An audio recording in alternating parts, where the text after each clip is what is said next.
congregation, which promotes diversity, inclusion, and social justice. We provide a safe haven for creative intellectual growth, spiritual development, and a deep sense of community for all who join us. We hope our liberal religious values will challenge you to join us as a community that lives boldly and acts justly. To all our visitors and members, we're very glad you're here, in person or with us online, and we hope to see you again. Your presence is a gift to us. Our announcements for this morning: many thanks to those who worked on and attended the auction. It was a great success. May Day is also called Beltane and Lady Day. May is named after the Roman goddess Maya, the queen of flowers. Maya brings fulfillment and renewed zest.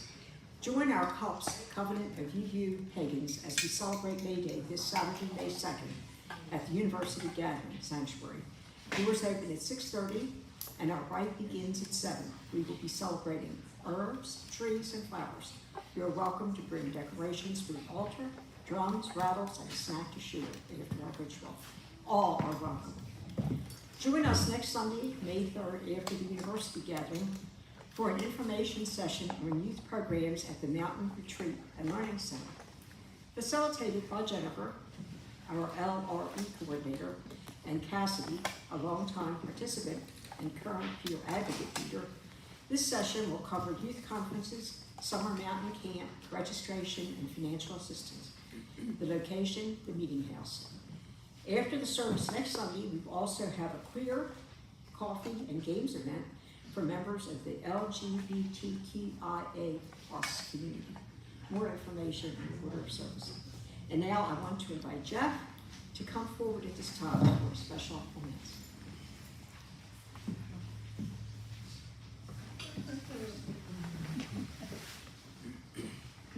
Thank you, Ann.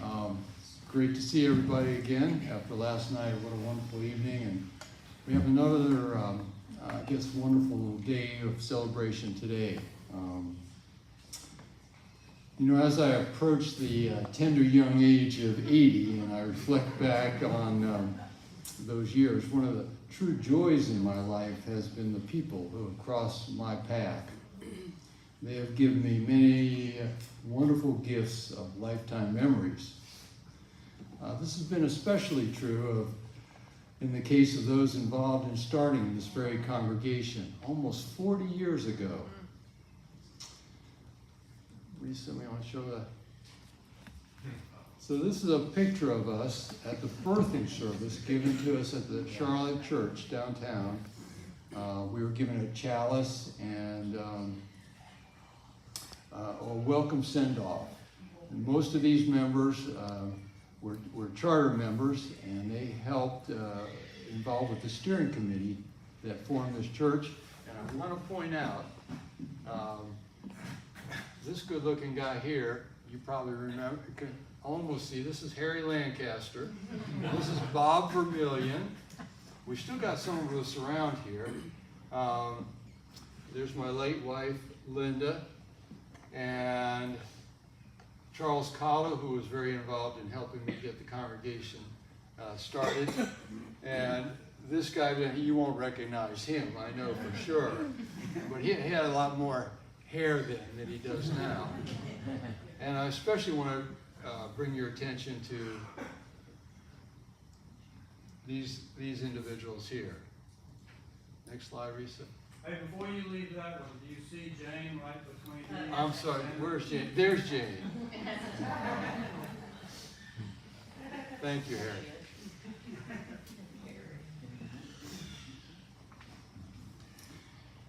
So all these people, these charter members, I still cherish, particularly the ones that are still with us, to a great degree. And among the most significant and important to me personally are the Woolseys. Sandra, her husband Jim, and their son Teddy. You know, I can distinctly remember my first encounter with the Woolseys. I accepted the task of forming a steering committee consisting of talented individuals who could help establish a new UU congregation in the Northeast Charlotte metropolitan area. I wanted one of those members to have some expertise in sales and marketing to help promote the vision of a new congregation and to raise the essential startup funds. I'm not sure who it was that suggested I meet with Jim Woolsey, but they were spot on. And I think perhaps it was just serendipity. Jim apparently had a reputation as a successful salesperson in the occupation, and both Jim and Sandra were staunch supporters of liberal causes. When I was invited to their home in Northeast Charlotte to share the vision of this new congregation, I knew I hit the jackpot, so to speak, encountering their enthusiasm. They became important members of our steering committee and contributed in many ways to the establishment of this congregation. I remember the evening distinctly. The steering committee was given the task of naming this new congregation, this gathering. We had all pondered a name and each submitted it on a piece of paper. One by one, we sort of drew it out of a hat. And then we read it to each other, and then we voted. There were some clever names. One I particularly remember was, let's name ourselves the Speedway Church. Because we were close to the racetrack, you know. Join us and you'll be on a fast track to heaven. Well, that one didn't win out. I don't know, good or bad, but Piedmont UU Church was the winner. We believed it best reflected the wide geographic area we hope to serve in the Northeast Metro Charlotte area. The Woolsey family have contributed in so many ways over the years to this congregation. Next slide. Jim, I have to show you this picture of Jim and I on the golf course in Ireland, and I'll tell you about that in a minute. But Jim spearheaded our fundraising efforts, and he became my best adult friend. And there's a picture. His dream was always to play golf in Ireland, because his mom was Irish, as I remember, and he was half Irish, and he'd been there once, but he didn't play golf, and we both loved golf. And I said, come on, I'll make this happen, and we went, and it was the memory of a lifetime. But whenever Jim and I played golf together, and Bob Vermillion was also with us at times, we would reflect on the status of our congregation, including the performance of the minister, some of the interesting individuals that attended at times. However, foremost was the pride he had in updating me and his two grandkids, Anna and Tyler, and that was foremost. I closely followed your successful education and subsequent career paths. Another member of the Woolsey family that I came to know was their daughter Sarah, who's with us today, her husband John. My late wife Linda and I were present at her wedding reception in Charlotte. And I remember that evening very distinctly too. John and Sarah were married by our first minister, Liz McMaster. And I remember that evening because I was dancing with Linda, who was a very good dancer. She had trained in dancing as a young girl. And after stepping on her toes a number of times, she convinced me to take dance lessons, which I subsequently did. And next slide. So their son Ted led our annual sock hop events in the early years. And he was the celebrated Chalice Lighter, arm in arm with my youngest daughter, Julie, at our charter service in 1988. I think do we have a picture of that? Well, that's Julie and Ted at the dance. But together they lit our chalice at our charter service, April 16th, 1988, and also on our 25th celebration that we had in Charlotte. Although I never met their oldest son, Chuck, an Alaska fisherman, we have in our sanctuary garden a small totem pole-like statue in memory of him. I think we have a picture of that. So there's Julie and Ted. Yeah. That's it. One of the most important tasks of our steering committee was given the goal of creating a covenant for this new congregation. Unitarian Universalism is a covenantal, not a creedal faith, where the practice of covenanting replaces dogma with rational and ethical commitments, allowing us to live our lives and our values collectively and meaningfully. We engage in a mutual promise to each other and with spirit. With the knowledge of our steering committee's vision and values that we had shared over many months working together, almost 2 years we worked together, and planning together, and we also participate among ourselves in a weekly This I Believe workshop by the UUA to get to really know what our values were and get to know each other. Sandra volunteered to lead a small group to develop our covenant. When she subsequently shared the 5 short paragraphs, and you have it in your order of service, and we have it framed up here, with the steering committee, we were in awe. And I was blown away, as they say. During a recent interview I did with Sandra about her early memories of this congregation, she told me that the words just came spontaneously to the small group gathered together.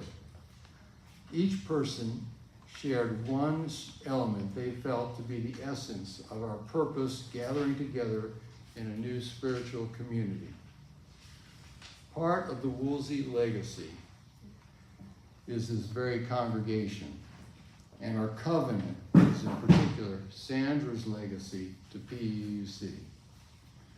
It is with gratitude in mind, Sandra, that our congregation dedicates our newly framed PUC covenant of purpose to you. It will have a special place hung inside this sanctuary, right back there on the wall, for all to see. Please come forward and do us the honor at the pulpit of leading the congregation in the reciting of our covenant.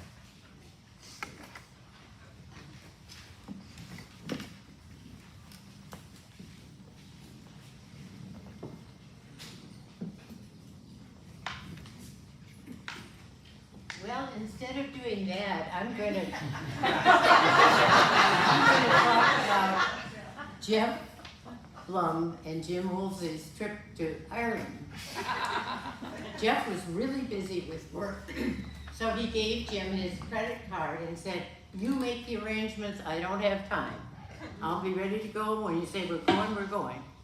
So they flew to Ireland and they rented a car, and they got in a car to find that it wasn't only a stick shift. And Jeff said, "Oh, I can drive that." And Jim said, "Well, are you sure?" And I think Jim could have driven it because we had Volkswagen, so he was familiar with that kind of shift. But Jeff was in the driver's seat and he said, "Sugar, sugar, sugar, sugar."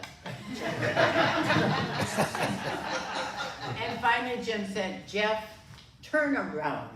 We're going back and we're going to get a car with automatic shift." So that's my story.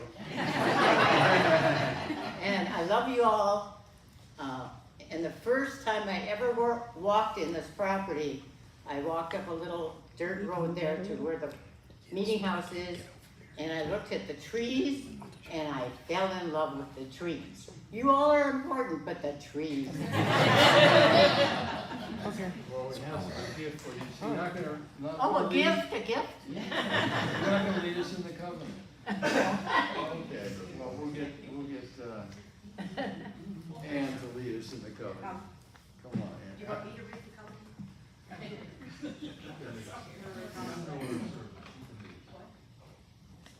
These are reflective. Oh, please. You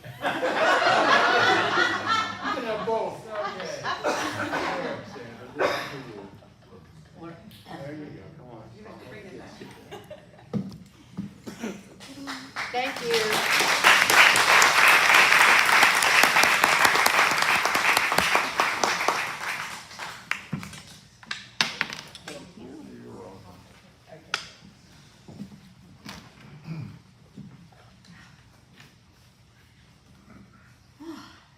For other important information about our vibrant community, please see your order of service.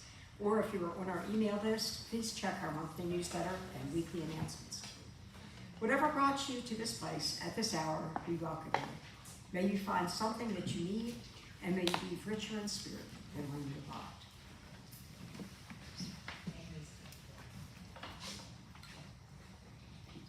Before we light our chalice, I'll share together in the covenant. It's such a beautiful, wonderful statement of who we are as a community. And those of y'all who've been around for a while know that every time we have new members join, we all share in the covenant again together. So it is found in the insert in your bulletin. So let us now share together. We encourage and support individual freedom of religious beliefs for all. We share in the loving ministry each for the other, and thereby provide for our emotional, physical, and spiritual well-being.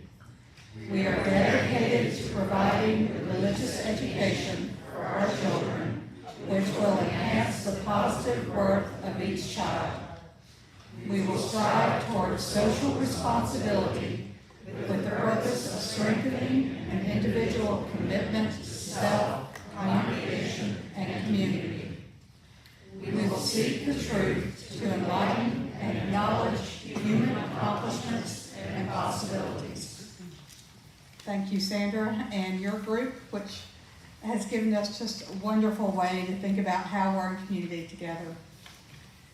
So today, as we come together, we celebrate Sandra's 90th birthday, and we'll have a wonderful reception afterwards with cake and a slideshow about the Wolseley family through the years.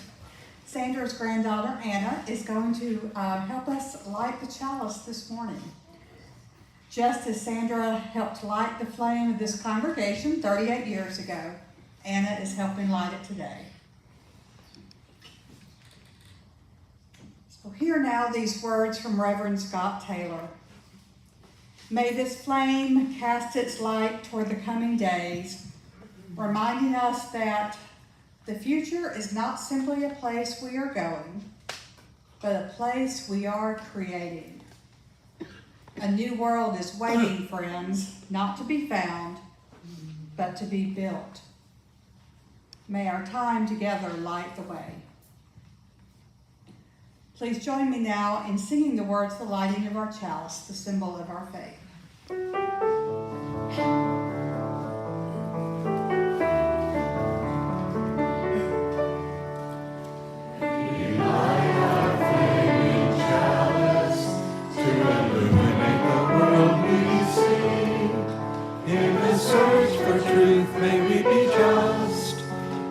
Search for justice, may we be loving, and in loving,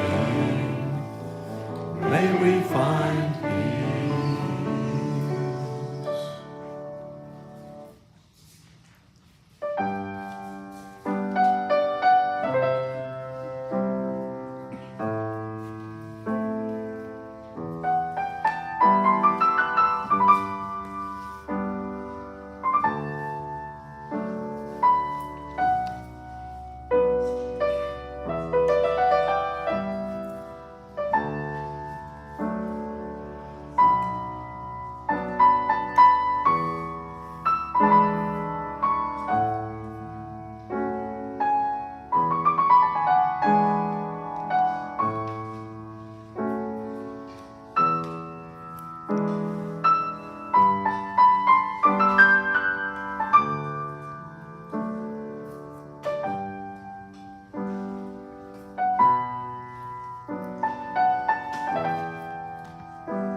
invite you now to please rise and body your spirit for our call to worship found in your bulletin.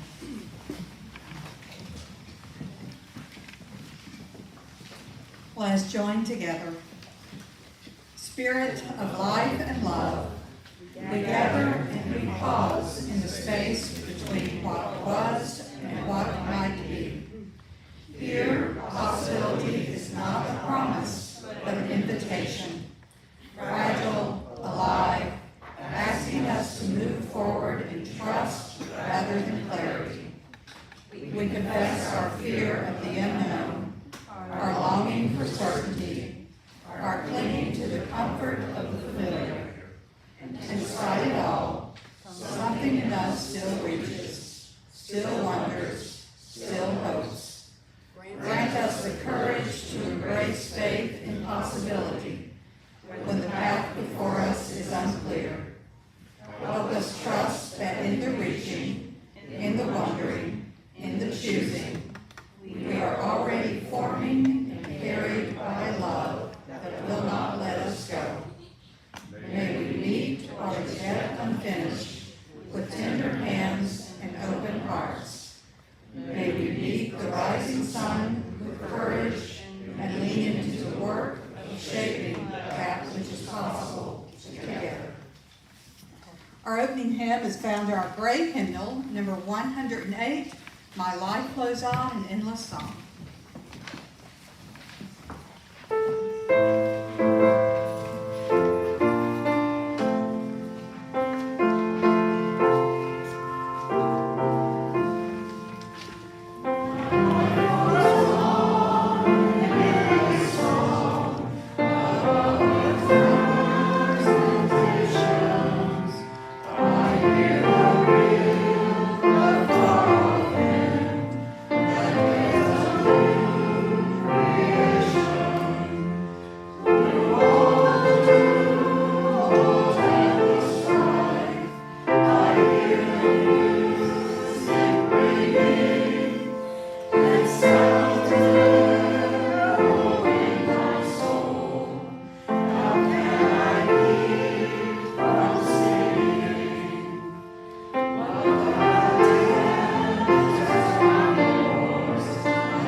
I invite any of our young ones to come forward for our time for all ages with Miss Jennifer.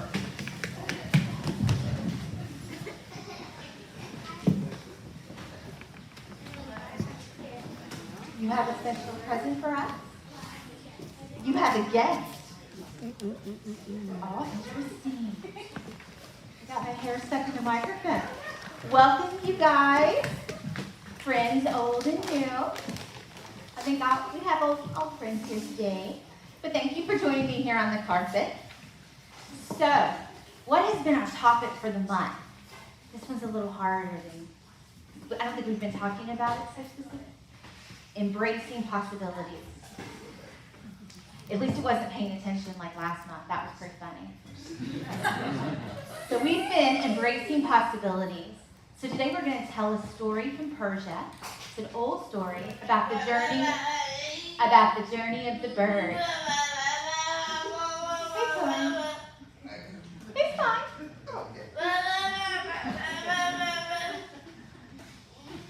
Once upon a time, all the birds in the land decided they needed a leader.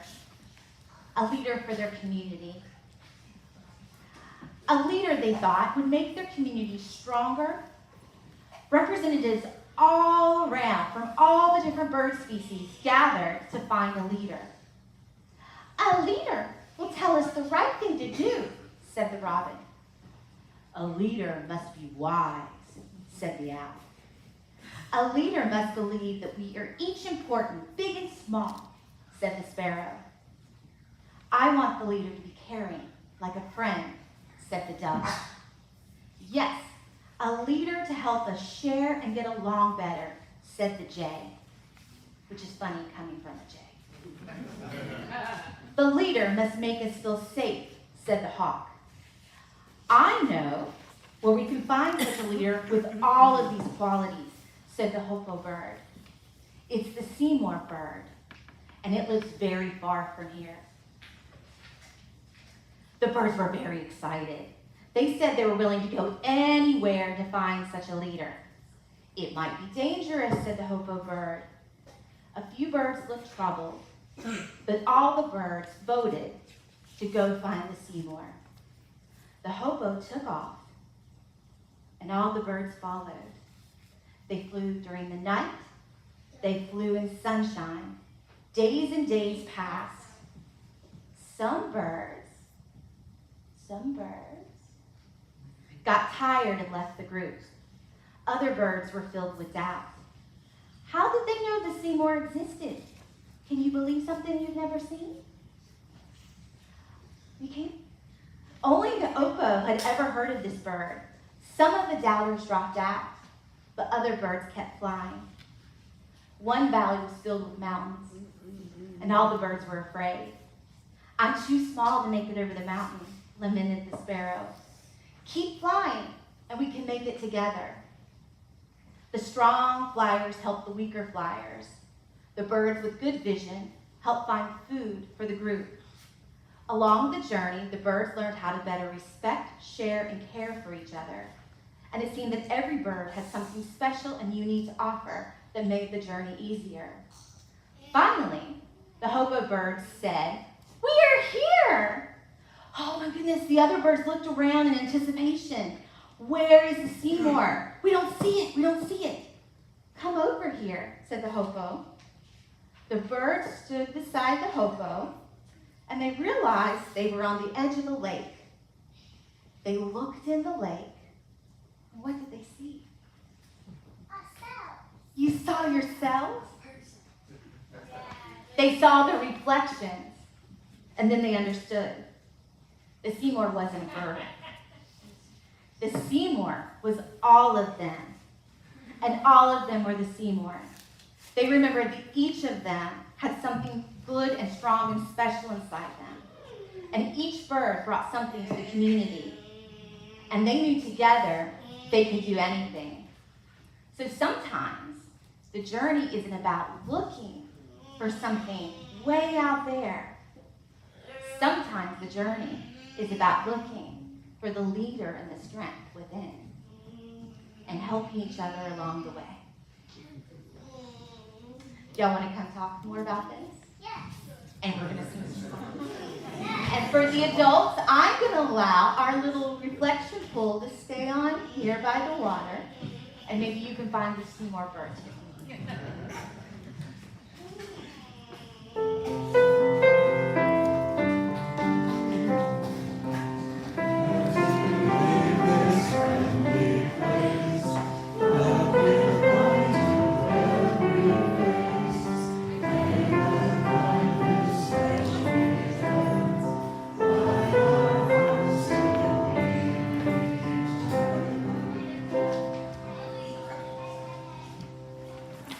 So as we enter into our time for ritual and sacred sharing, and our first candle, of course, is a special candle. We're going to light a candle for Sandra's 90th birthday. And before we light any more candles, we thought we'd like to sing happy birthday. So.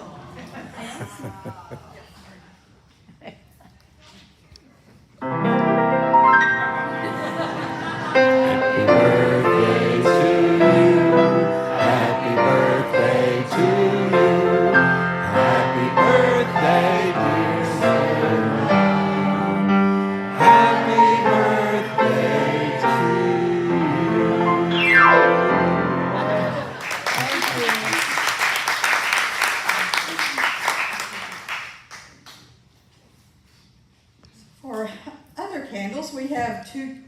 pieces of good news this week. Eileen from our Salisbury gathering, who had back surgery this past week, is doing very well. Even drove around on Friday, she was telling me. So, and Karen H., we're so glad to see you here with us today. Had great news at the Cleveland Clinic.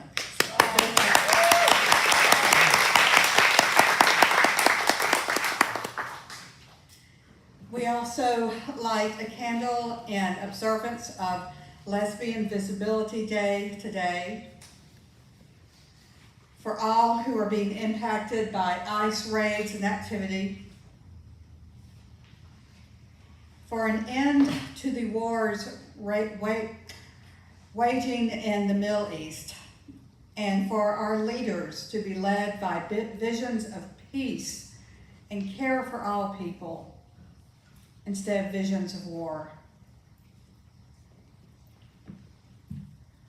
For all areas of violence around the world, especially the ongoing war in Ukraine. And for our country, that we might continue to work towards creating a society guided by justice and compassion for all people. Now at this time, you are invited to come forward as you feel called to do so. I invite you to come forward along the far wall. We have our prayer stand where you may fill out a prayer card and place it on the stand. Or you may light your own candle of joy or concern. And we also have our stones that you may place in our shared water together.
things we hold in our hearts which remain unspoken, and also for those who are joining us virtually to honor what is in their hearts as well.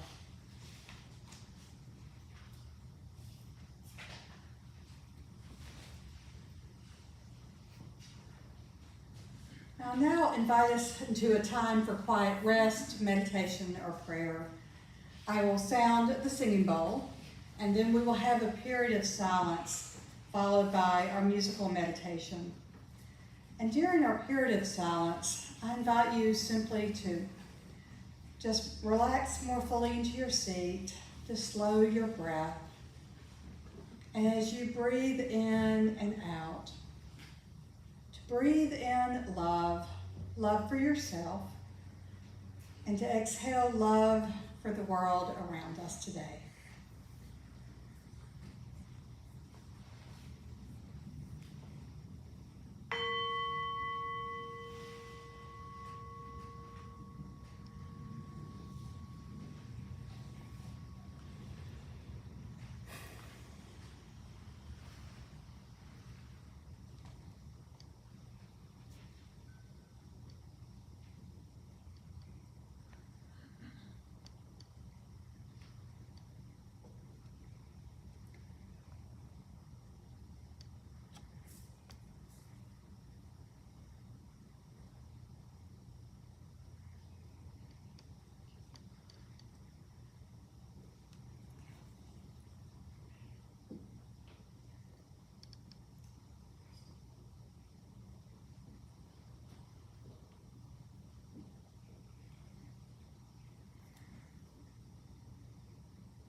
Our wisdom reading this morning is entitled, When the World is Burning, Stay, by Reverend Cameron Trimble.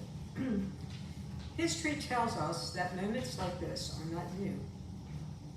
In the 6th century, as the Roman Empire disintegrated, Saint Benedict of Nursia did not try to save the empire.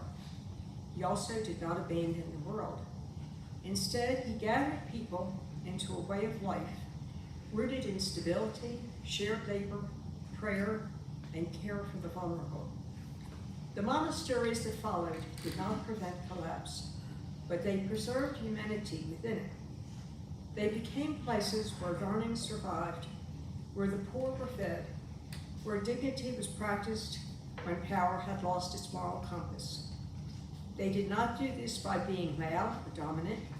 They did it by staying. This matters for us now.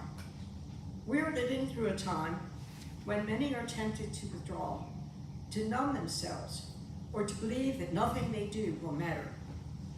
But the Benedictine wisdom insists otherwise. It teaches that how we live in the midst of breakdown shapes what becomes possible afterward. When we choose to stay human, when we keep telling the truth, caring for one another, protecting the vulnerable, practicing restraint instead of revenge, We become carriers of a different future, even if we never see its fullness.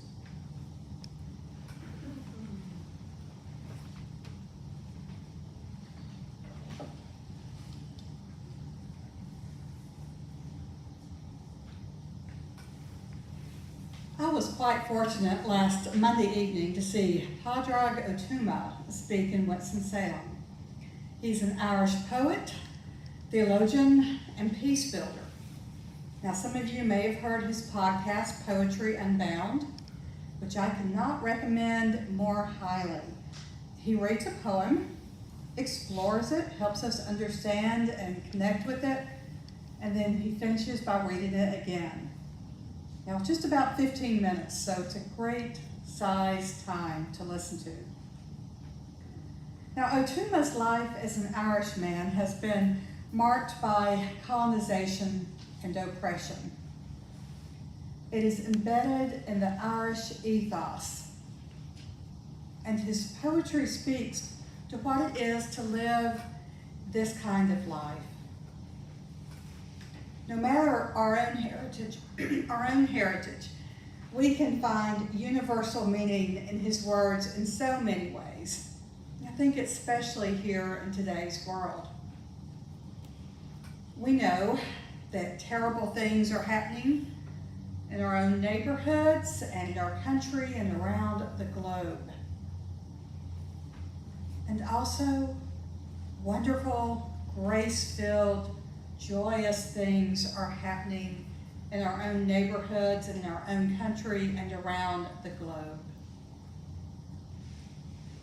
Now, O'Tuma, when he was speaking the other night, reflected that so much of his poetry is aspirational, a life to which people aspire. He also shared that the word aspire has the same root word as spiritual. It's the Latin word spire, which literally means to breathe. So aspiring, we are breathing into what we hope to have. Our spiritual beings, our spiritual journey, we are breathing in to the very best of us and our hopes for the futures and for the present. To aspire to something higher, something better, is to embrace possibility. To embrace possibility. That's an essential, foundational part of the spiritual journey. So as Jennifer mentioned in our Time for All Ages, during this past month, we have been exploring the theme of embracing possibility. Now, we all know it can be difficult to do that when the terrible news of each day shrouds us in darkness. It can be hard to breathe, to embrace spirit, to aspire to something beyond what we see and experience in the here and now.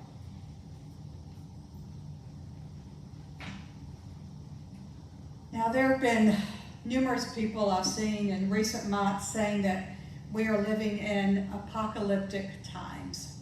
You may have heard that phrase, meaning that this is when a terrible, huge devastation is taking place.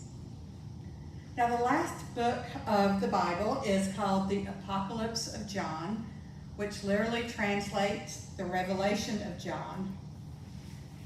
Now, this book was written as an inspirational metaphor during a time at the end of the first century where some Jesus follower communities were experiencing persecution from the Roman government. Now, contrary to what you might hear in some circles, this book of the Bible is not a prediction of the end times. Also, just to throw this out there too, because I think it's so important to know, the word rapture is not mentioned at all in the New Testament, okay? 1850s is when some of this started to come about. So but that's a, history lesson. So this kind of interpretation of apocalypse and end times in a literal way, it's a modern concept used to frighten people into abiding by certain rules in some churches or communities. Reverend Nadia Boltz-Weber, very progressive Lutheran minister in Colorado, wrote these words. If you think of an apocalypse, you picture a scary doom filled with punishment from above. That's what you think of, you're not alone. Originally though, apocalyptic literature existed not to scare the bejesus out children so they would be good boys and girls, but it existed to proclaim a big, hope-filled idea that dominant powers are not ultimate powers. Empires fall, tyrants fade, systems die. The divine and holy is still around.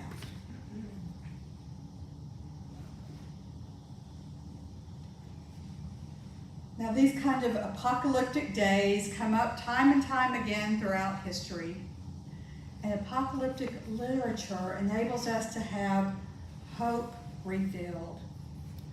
It enables us to embrace possibility for who we can be and what the future can be. We are living in a pregnant time. Now, we don't know what the future is going to look like, or what it will bring for us as individuals, or as a community, or for the children and grandchildren of our world. The important thing for us to remember, though, what kind of people do we want to be during these days? What kind of people do we want to be during these days? Do we embrace possibility and hope? Do we aspire to a better world guided by the breath of Spirit? Are we fanning the inner divine flame of each person so that our values that we hold so dear, our UU values of justice, equity, transformation, pluralism, interdependence, and generosity, so that our values are the guides for this world? To embrace possibility is to aspire to the higher ideals of our faiths and beliefs, and it is grounded in love in all things. Love is the foundation, it's the center, it's the core in all things.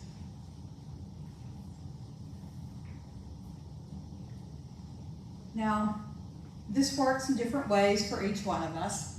We all have different ways that we are able to embrace possibility, to be guided by love. And one day we might have something that works well for us and it doesn't so much the next day. But the one consistent thing that we all have, no matter how we live our lives, the one consistent thing we need to embrace possibility is we need community. We need each other. We need each other. Here in this community we have at Piedmont UU Church, and our community we have with our loved ones, with our wider, broader community. We need each other now more than ever. The Apocalypse or Revelation of John was written so that the people who were undergoing persecution did not feel alone. They knew they were part of a community and they had each other. We need each other to give us strength when we feel weak, to give us hope when we feel despondent, And we need each other to celebrate the good things and the good days which are happening around us. We need each other to encourage and to support along this spiritual journey. Now, we don't know the outcome, but we do know the kind of people that we are called to be. We know the kind of people we are called to be individually and as a community.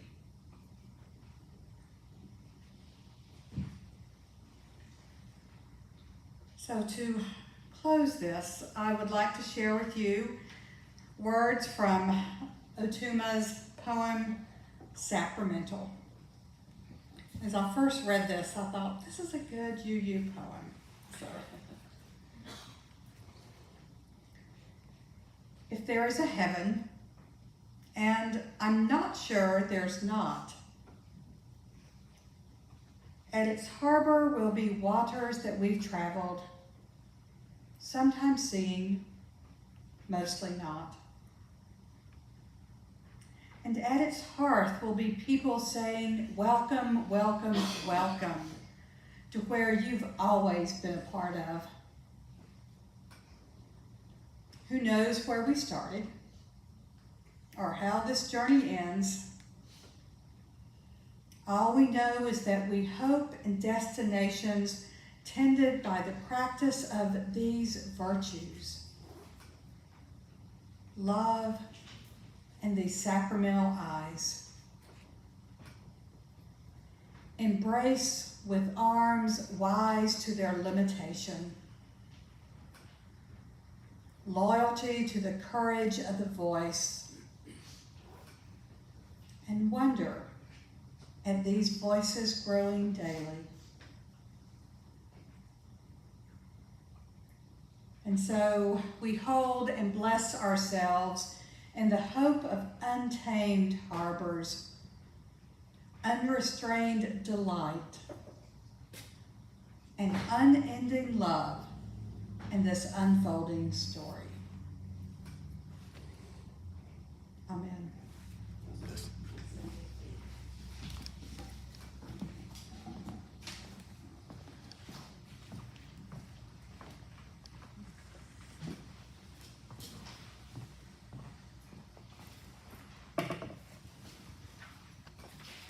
The song I'd like to share today is Rising Green. It's in our teal hymnal. Most of us know it. I have a quote here from Carolyn McDade, the composer of the song. Earth shakes out a mantle of green, each blade of grass true to the integrity within, yet together with others is the rise of spring from winter's urging. Our coming is with the grass, the common which persists unexalted, but with the essence of life. Our humanness, our rhythms and dreams, the faith which nurtures our ardent love and hope for life, all this we share with Earth community, of which we are a natural and connected beings.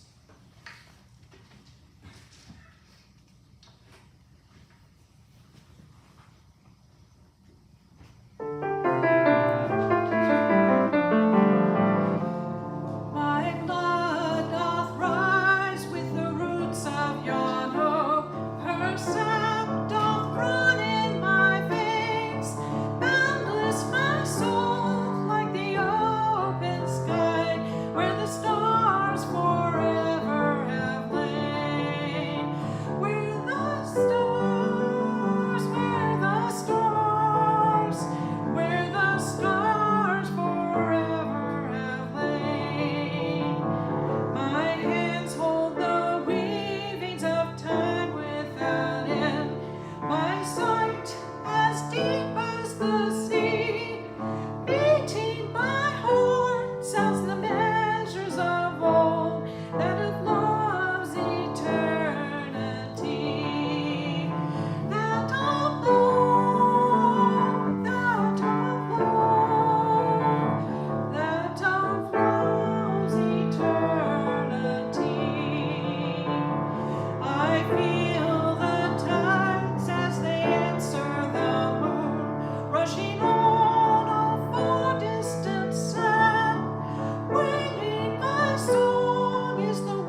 there be an offering to sustain and strengthen this place, which is sacred to so many of us, a community of memory and of hope, for we are now the keepers of the dream. This month, we are sharing our offering plate with Happy Roots. Happy Roots is a 501c3 nonprofit organization providing nature-based therapeutic and educational services to enhance the wellness of the community and the environment. Our host will pass around the baskets, and we ask that you pass the baskets down your row when you receive it. You may place your gift in the baskets when they make their way around the room, and you're always welcome to give one online at puc.org or by texting PUC at the number 73256. Today's offering will now gratefully be received.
We give thanks for these generous gifts from your heart, gifts which enable us to continue to share love with the world around us.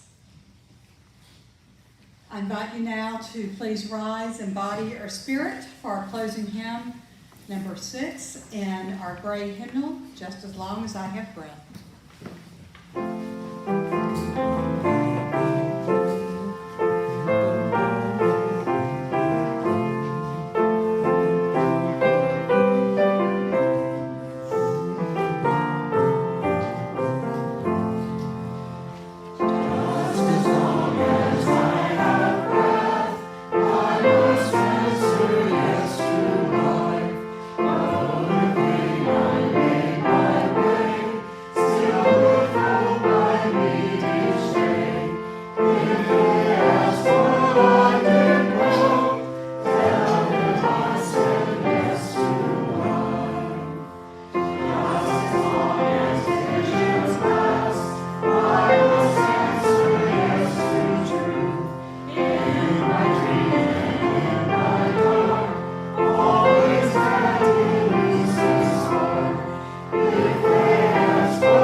Before we extinguish our chalice, I offer thanks for all the many volunteers who've helped make our service possible today. I also ask if you are able and can take the hymnals after the service and place them on the cart near the piano. That's always a big help. So let's do as we do each Sunday and take a few moments to give thanks, either in our hearts or with words for others to hear. I'm so thankful for our wonderful music fountain that has created the chorus and the music this morning. I didn't know to clap or to just just said it all. Thank you. So for our online participants in service today, we've had a big thank you for our wonderful music today. A big thank you to Becky for all the work that she did. Yes, amen. And is still doing. Yes, Yeah. for Becky, who's sitting over there in the back, for all the wonderful work she did with the fundraising committee and the auction, and all the work she's still doing as we wrap things up. I am working furiously on my computer, and I want to also say thank you to everyone who supported the auction in any way. And if you are interested, I do have a total. Yes, yes we are. So we were just marginally more successful than last year at $11,000, about $300.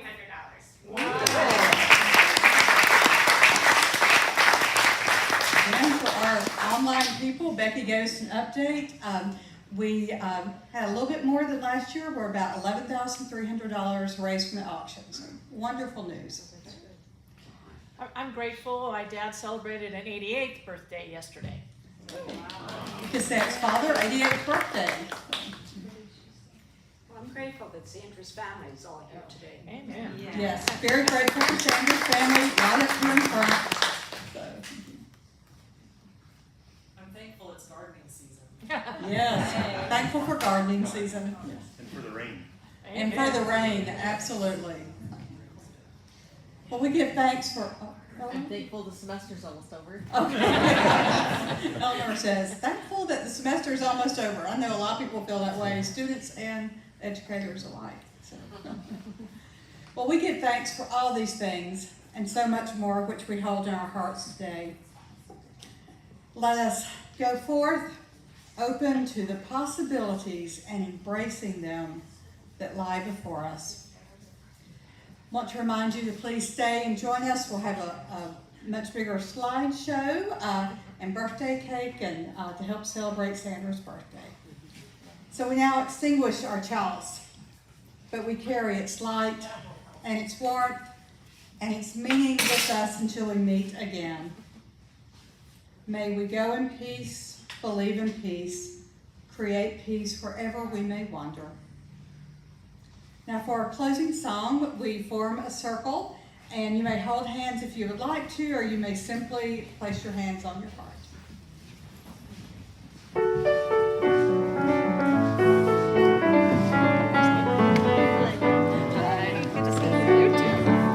Give thanks for this precious day, those gathered here and far away, for the time we share with love and care. Oh, we give thanks for this precious day.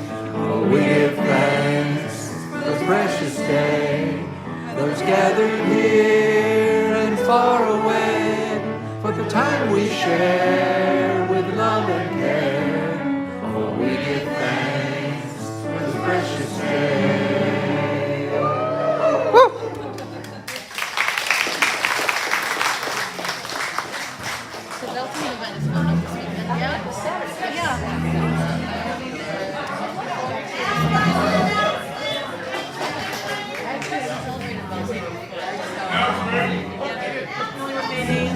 Yeah, I remember when I was a kid, we used to like have Jasmine candy in the neighborhood. Yeah, lady, I was just trying to say something.